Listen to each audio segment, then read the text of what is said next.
कतरी वजीर आजम मोहम्मद बिन अब्दुलरहमान अल सानी ने वाशिंगटन में अमरीकी नायब सदर जेडी वेनिस और वजीर खारजा मार्को रूबियो से मुलाकात की है। इस दौरान कतर और अमरीका के सिक्योरिटी ताल्लुकात और उनके फरोग पर तबादला ख्याल किया गया।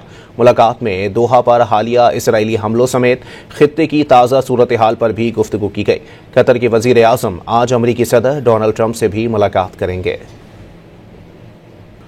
कतरी वजीर आजम मोहम्मद बिन अब्दुलरहमान अल सानी ने वाशिंगटन में अमरीकी नायब सदर जेडी वेनिस और वजीर खारजा मार्को रूबियो से मुलाकात की है। इस दौरान कतर और अमरीका के सिक्योरिटी ताल्लुकात और उनके फरोग पर तबादला ख्याल किया गया। मुलाकात में दोहा पर हालिया इसराइली हमलों समेत खित्ते की ताज़ा सूरत हाल पर भी गुफ्तगू की गई। कतर के वजीर आजम आज अमरीकी सदर डोनाल्ड ट्रंप से भी मुलाकात करेंगे। कतरी वजीर आजम मोहम्मद बिन अब्दुलरहमान अल सानी ने वाशिंगटन में अमरीकी नायब सदर जेडी वेनिस और वजीर खारजा मार्को रूबियो से मुलाकात की है। इस दौरान कतर और अमरीका के सिक्योरिटी ताल्लुकात और उनके फरोग पर तबादला ख्याल किया गया। मुलाकात में दोहा पर हालिया इसराइली हमलों समेत खित्ते की ताज़ा सूरत हाल पर भी गुफ्तगू की गई। कतर के वजीर आजम आज अमरीकी सदर डोनाल्ड ट्रंप से भी मुलाकात करेंगे।